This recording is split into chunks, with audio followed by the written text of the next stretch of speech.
सर्वविस्मन्यस्तपादपद्मायते वामहस्तालोलवेदशास्त्रायते ज्ञानसूर्यायते दत्तरूपायते श्रीवेणुगोपालकृष्णाय वन्दनम् श्रीवेणुगोपालकृष्णाय वन्दनम् श्रीवेणुगोपालकृष्णाय वन्दनम् శ్రీ దత్తస్వామి వారి దివ్య సందేశము. బహూనాం జన్మనాం అంతే. గీతా శ్లోక వివరణ. 27/1/2003 శ్రీ దత్తస్వామి వారు ఇచ్చిన దివ్య సందేశము. బహూనాం జన్మనామంతే జ్ఞానవాన్ మాం ప్రపద్యతే వాసుదేవ సర్వమితి సమహాత్మా సుదుర్లభ అని గీత. అనగా వసుదేవుని పుత్రుడగు ఈ నరాకారము పరబ్రహ్మమని విశ్వసించు నిశ్చల జ్ఞానము అనేక జన్మల తపస్సాధన వలన అసూయను పోగొట్టుకుని అనసూయాతత్వమును పొందిన ఒకానొక అతి దుర్లభ జీవునకే లభించునని అర్థము. నాహం ప్రకాశ సర్వస్య యోగమాయా సమావృత అని గీత. నేను మాయచే కప్పబడి ఉన్నందున అందరూ గ్రహించలేరని అర్థము.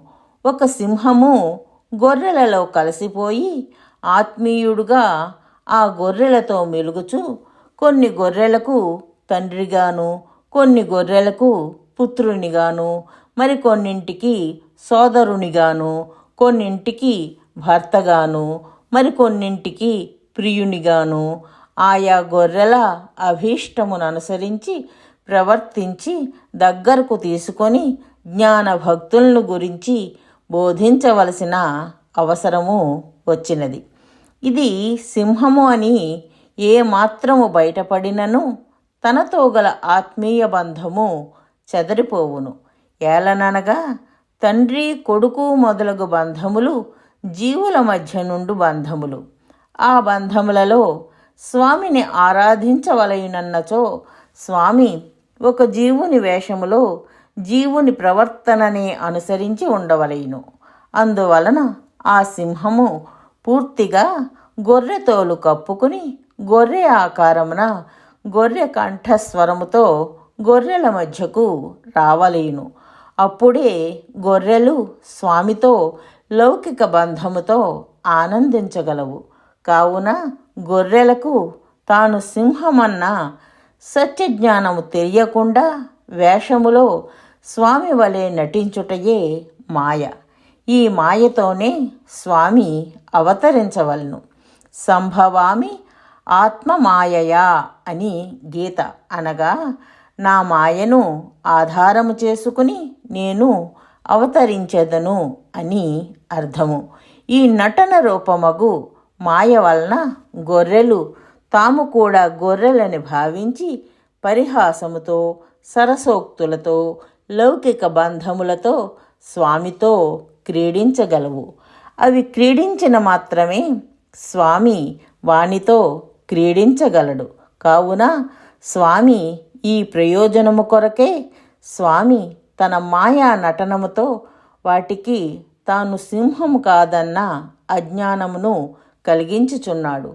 కానీ ఈ అజ్ఞానము వాటికి దీర్ఘకాలమున్నచో తన మీద నిర్లక్ష్యము కలిగి తనను అవమానించుచు తాను చేయు బోధలను శ్రద్ధతో వినరు. అంతే తప్ప మానవమానములకు అతీతుడగు స్వామి వారు చేయు అవమానమునకు ఏమాత్రము బాధపడడు. అంతేకాక పైలోకమున స్వామికి అవమానము దుర్లభము కావున మానము కన్నను అవమానమునకు ఎక్కువ ఆనందించును. కావున భగవత్ అవమానమునకు ఎప్పుడునూ ఆగ్రహించడు. ఇచ్చట మానవమానముల ప్రశ్న కాదు. నిర్లక్ష్యముతో తాను చెప్పునది వినకపోవుట వలన వారు ఉద్ధరింపబడరు. తాను వచ్చిన ప్రధాన కార్యము వారిని ఉద్ధరించుటయే. కావున అట్టి సమయములలో చిన్న చిన్న సిద్ధులను చూపి, అనగా తన కంఠస్వరమును, తన సహజమగు సింహకంఠమును కొంత చేర్చి, తాను సింహమన్న జ్ఞానము ఒక్క క్షణకాలము కలిగించును. పూర్తిగా వేషము తీసి తాను సింహమని చూపినచో గొర్రెలు కనుచూపు మేరలో ఉండవు. మరలా ఆ సింహము గొర్రెగా నటించినను దగ్గరకు రావు. వచ్చినను భయముతో బెదురుచుండునే తప్ప వాటికి ఇష్టమైన లౌకిక బంధములో సహజ స్థితిలో రమించజాలవు. సూచన: ఆధ్యాత్మిక జ్ఞాన ప్రచారము చేయడము భగవంతుడికి అమితమైన ఆనందాన్ని కలిగిస్తుందని శ్రీకృష్ణ పరమాత్మ శ్రీమద్ భగవద్గీతలో చెప్పియున్నారు. అందుకే జ్ఞాన యజ్ఞేన తేనాహం అని గీతలో అన్నారు. మనకు ఆధ్యాత్మిక జ్ఞానము శాశ్వతమైన సంతోషాన్ని కలిగించటమే కాక ప్రపంచంలో శాశ్వతమైన శాంతిని కూడా నెలకొల్పుతుంది. కాబట్టి శ్రీదత్త భగవానుని అపూర్వమైన ఈ ఆధ్యాత్మిక జ్ఞాన ప్రచారంలో భాగస్వాములై ఆ భగవంతుని పరిపూర్ణమైన అనుగ్రహాన్ని పొందగలరు. జై దత్తస్వామి.